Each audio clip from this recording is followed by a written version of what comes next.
Abençoados e abençoadas, graça e paz a vós todos. Estamos aí depois de 4 dias de volta, com muita saudade dos meus amados irmãos, mas tá tudo bem, graças a Deus. Quero agradecer, aos novos inscritos. Cada dia que passa, o número de inscritos no meu canal vem aumentando e eu agradeço muito as pessoas que têm me ajudado, a divulgar, que têm compartilhado o meu canal, pelos comentários, que as pessoas têm feito. Muito obrigado, eu procuro responder todos eles. Um beijo no coração de vocês, um forte abraço. Eu quero ler a palavra na Epístola do Apóstolo São Paulo aos Colossenses, no capítulo 3, versículo 1 e 2, que diz assim: portanto, se foste ressuscitado com Cristo, buscai as coisas que são de cima, onde Cristo está assentado à destra de Deus. Pensai nas coisas que são de cima, e não nas que são da terra. Queridos, até nisso, o Evangelho da Graça de Deus, ele abre a nossa mente, ele nos orienta, ele nos dá um norte. Eu não sei se vocês concordam, quando nós estávamos no sistema religioso, a gente se preocupava muito com as coisas aqui da terra, com as coisas desta vida, querendo sempre alcançar, querendo sempre ter, querendo sempre possuir. Por mais que a gente não quisesse deixar isso transparecer, mas lá no fundo a gente sabia que nós estávamos inclinados para as coisas terrenas, para as coisas desta vida, querendo aumentar o patrimônio, assim como as instituições religiosas, eles têm conta corrente, eles têm caderneta de poupança, eles fazem templos flutuosos para durarem aí centenas de anos. Eles têm aumentado cada vez mais os seus patrimônios, se enriquecidos assim cada vez mais, proprietários de fazendas, de aviões, de helicópteros, de carros novos, enfim. Há essa preocupação. Se preocupam muito com o dia de amanhã. Enquanto a palavra diz: não vos inquietais e nem andeis ansiosos com o que há de comer, beber e vestir. O amanhã não existe. Eu costumo dizer que o amanhã é hoje. O amanhã a gente não sabe se ele virá. Ele pertence a Deus. Só Deus sabe se o amanhã virá. Para nós, para cada um de nós. É lógico que o amanhã virá para muitas pessoas, mas para muitas outras o amanhã não virá. Hoje pode ser o último dia. Então nós não temos que estar preocupados com o amanhã. Se ele vier, Deus cuida de nós, porque nós aprendemos a andar sob os cuidados e sob a proteção de Deus. Lá, como eu disse, havia essa preocupação com as coisas terrenas, com as coisas desta vida, a buscar as coisas deste mundo, se preocupar com coisas materiais, pensar nessas coisas o tempo todo. As pessoas dormem pensando em dinheiro, acordam pensando em dinheiro e passam o dia todo pensando em dinheiro. E com isso esquecem de que ela é a morada, que ela é a habitação de Deus, que nela o Espírito Santo de Deus habita no seu espírito e que ela deve manter o foco na pessoa de Deus, 24 horas, estar voltada para as coisas de cima, para as coisas do alto, porque a nossa morada não é aqui, nós não somos daqui, nós estamos assentados com Ele nas regiões celestiais.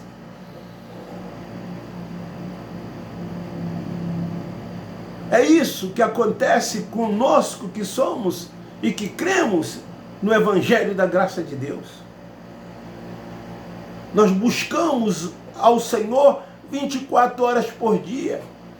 Como igreja nós nos reunimos, porque sabemos que Ele é Espírito e importa que os que o adoram façam em Espírito e em verdade.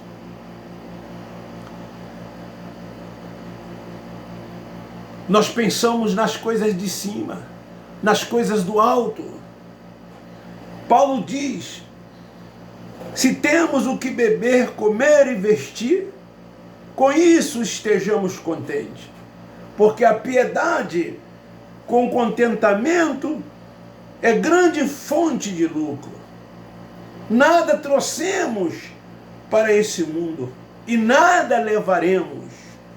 O dinheiro tem sido um Deus de muitas pessoas. Tem sido a coisa mais adorada por muitos. Os seus corações estão no dinheiro, estão nas coisas desta vida, estão nas coisas materiais. As pessoas estão brigando por coisas desta vida.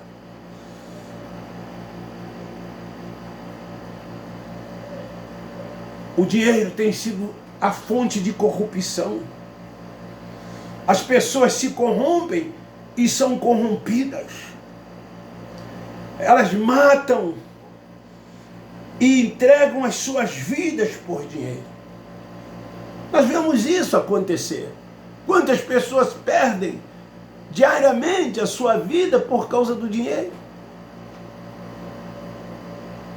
Porque as pessoas querem ter, elas querem possuir, elas querem viver cada vez mais tranquilas, segundo elas, sem se preocupar,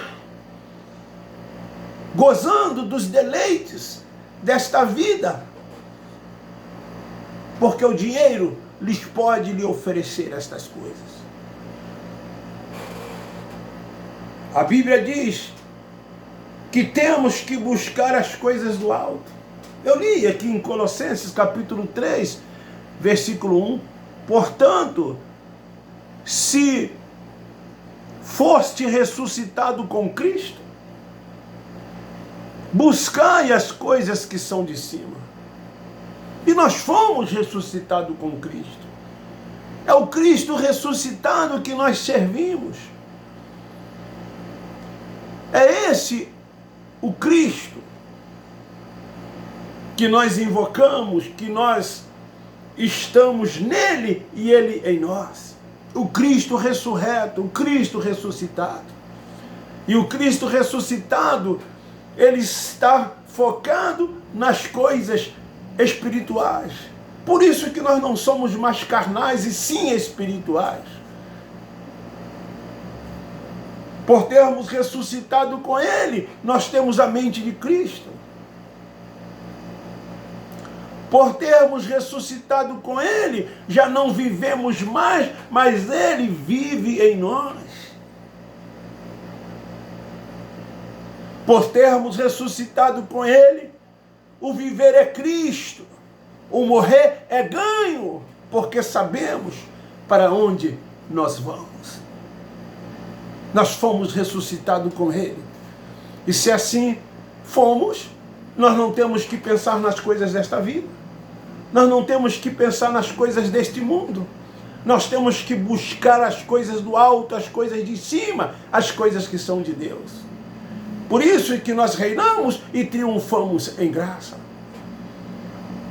Por isso que nós não nos preocupamos com o que há de comer, com o que há de beber, com o que há de vestir. Nós não nos preocupamos com isso, porque sabemos que Ele cuida de nós.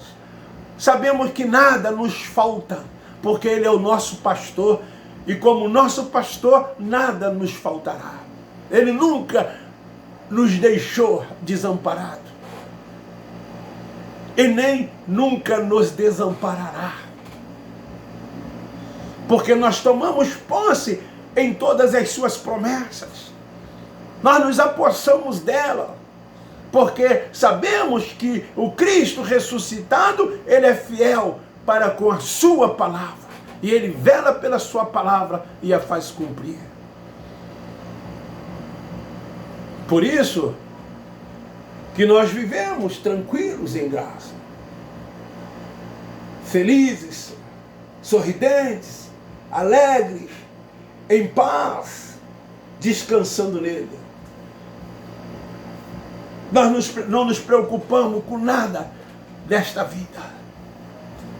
Esse é o Evangelho da graça de Deus. Experimente ele. Experimente a viver em graça.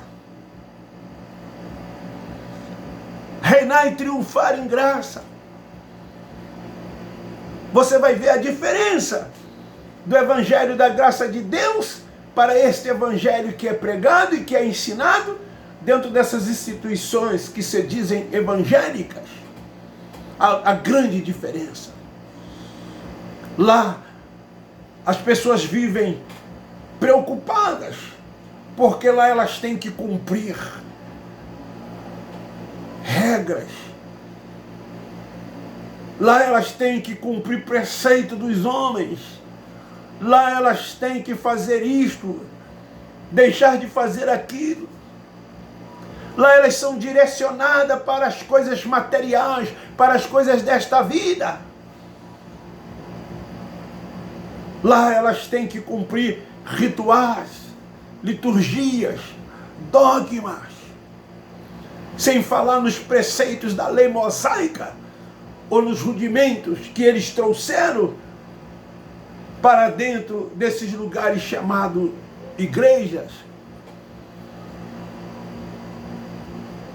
Campanhas as pessoas têm que fazer. Elas têm que dar o seu tudo. E até mesmo aqueles que não têm nada, têm que se virar e dar alguma coisa para que elas possam conseguir serem abençoadas, segundo eles, por Deus. Porque eles levam as pessoas a barganharem, colocando nas suas mentes que se você quer ser abençoada, você tem que dar, você tem que contribuir. Você tem que cumprir as exigências ditas por eles nessas reuniões chamadas campanhas.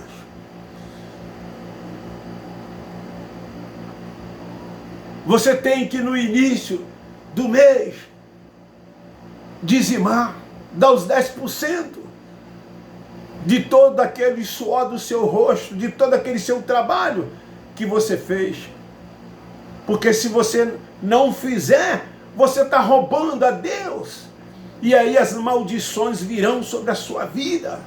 E as pessoas, por não conhecer Deus, por não conhecer a sua palavra, por não saber que são filhos de Deus, e que o Pai trata com os seus filhos, não da forma como dentro desses lugares dizem que Ele trata. As maldições são colocadas sobre essas pessoas por eles.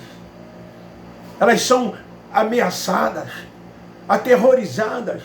Eles causam pavor às pessoas. Eles ensinam que as pessoas têm que ter, possuir. Porque quanto mais elas tiverem, mais eles alcançam as suas conveniências, os seus interesses. Mais boa vida eles terão. Eles conseguirão alcançar os seus intentos na vida material à custa dessas pessoas que ali estão. Você é filho de Deus. O pai biológico, ele não barganha com seu filho. Quanto mais o pai celeste. Você precisa saber a sua condição de filho. Você é filho de Deus. Você é um eleito, você é um predestinado, você é propriedade dele. Ele nunca te abandonou e nunca te abandonará.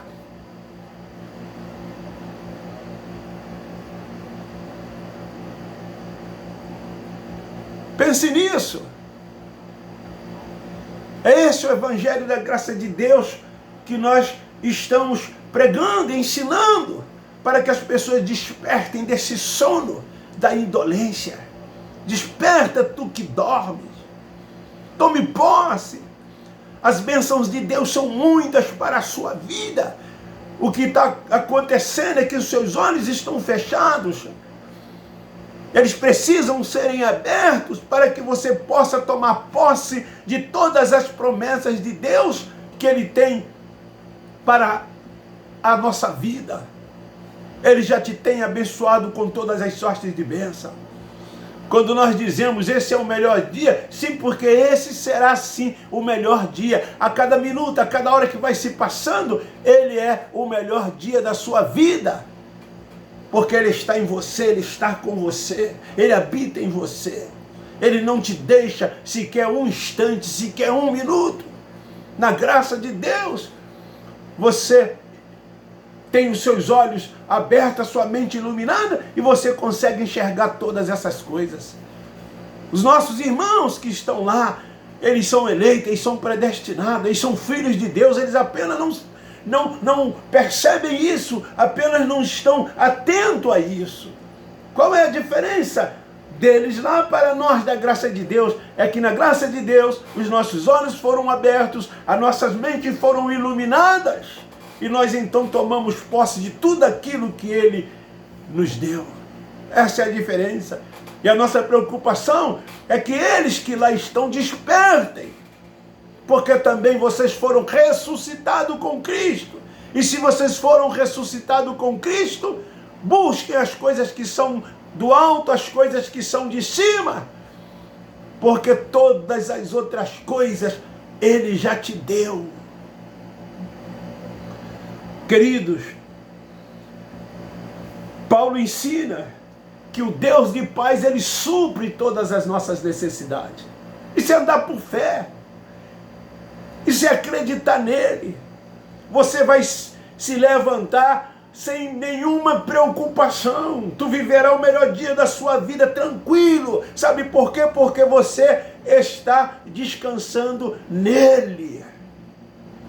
E ele te leva como pastor da sua vida às águas tranquilas, a pasto verdejante, e refrigera a sua alma. Oh, aleluia! Em glória, todas as suas necessidades são supridas por Cristo Jesus. Se você viver sob os cuidados e a dependência de Deus, você nunca vai se preocupar com as coisas desta vida. As pessoas se preocupam com as coisas desta vida porque elas não querem viver sob o cuidado e sob a dependência de Deus. Deixar que Deus dirija sem reserva a sua vida. É isso que o apóstolo Paulo disse aos Gálatas. Eu já não vivo, mas Cristo vive em mim. Quando ele diz que o morrer é ganho, o viver é Cristo, ele quis dizer: Deus dirige sem reserva a minha vida. E Deus quer dirigir a vida de todos aqueles que se despertarem, que acordarem do sono. Porque Deus habita em você, meu irmão. Deus habita em você. Você é o templo, você é a morada dele. Vocês já perceberam que nós, da graça de Deus, nós não criticamos vocês, porque vocês são nossos irmãos, vocês são salvos, você faz parte como uma unidade do corpo de Cristo. O que nós queremos é que vocês enxerguem isso. Foi o que Eliseu fez com Geazi. Geazi andava ao lado de Eliseu, mas não tinha os seus olhos abertos. E Eliseu percebeu que os olhos de Geazi precisavam apenas serem abertos. Eliseu não abria mão de Geazi, era o seu companheiro. Até que um dia os olhos de Geazi foram abertos e ele começou a enxergar como o seu Senhor.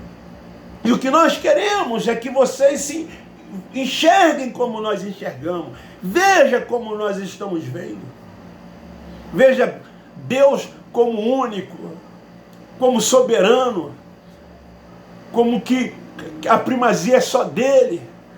Ele como Senhor, ele como pastor, como cabeça, como toda a honra dele, toda a glória dele, tudo dele. É esse o evangelho da graça de Deus. Nós somos focados nas coisas do alto. Essas são as coisas do alto, essas são as coisas de cima. Nós não dividimos a glória dele. Nós somos todos irmãos. Por isso que nós não temos título de apóstolo, de pastores, de evangelista. Nós não temos título nenhum. Somos todos irmãos. Estamos aqui como embaixadores de Cristo. É isso que nós somos, embaixadores dele. O representante legal dele. Aqui nesta terra, aqui nesta vida. E como embaixador de Cristo, ele cuida de nós. Porque nós procuramos viver essa graça, essa tão maravilhosa graça que é a graça de Cristo Jesus. Eu não sei por que as pessoas não conseguem enxergar isso. Quem está falando aqui é um que viveu 46 anos dentro do sistema religioso, seguindo todos os preceitos, preso ao sistema, fazendo o jogo deles, falando a linguagem deles, mesmo lá no âmago, mesmo lá no íntimo, discordando de muitas coisas, mas enquanto eu estava ali preso ao sistema, eu vivia aprisionado. Hoje, eu sou livre, eu vivo a liberdade completa, a liberdade plena do Evangelho da graça de Deus. Oh, como é bom ser livre! Oh, Evangelho trazido por Paulo o apóstolo, o Evangelho da graça de Deus. E enquanto você está lá preso, você não consegue enxergar, você não consegue ver. Mas quando você se liberta, você vê o quanto tempo você perdeu, deixando de viver em liberdade para viver aprisionado. Fica aí esta palavra. Buscai as coisas do alto, as coisas de cima, porque tu foste ressuscitado com Cristo. E se foste ressuscitado com Ele, busque as coisas que são do alto e não as que são da terra. Ele cuida mesmo. Você não ora pedindo nada, porque você sabe que tudo Ele já te deu. Se alguma coisa te inquieta, se alguma coisa te incomoda, na graça, sabe o que você faz? Você faz confissão de súplica, de ação de graça. Porque Ele mesmo nos ensinou. Em tudo, dai graça. Em tudo, dai graça. E eu dou graças a Ele por poder viver essa liberdade. Eu dou graça a Ele por buscar as coisas do alto, as coisas de cima. Eu dou graça a Ele por viver aqui como um embaixador dEle. Eu dou graça a Ele por Ele me escolher primeiro, me amar primeiro, por Ele ter me salvo antes da fundação do mundo. Eu dou graça a Ele porque hoje eu sou o templo do Espírito Santo. Eu dou graça a Ele porque o Espírito Santo habita no meu espírito e testifica com o meu espírito que eu sou filho de Deus. Um beijo no seu coração. Venha para a graça de Deus.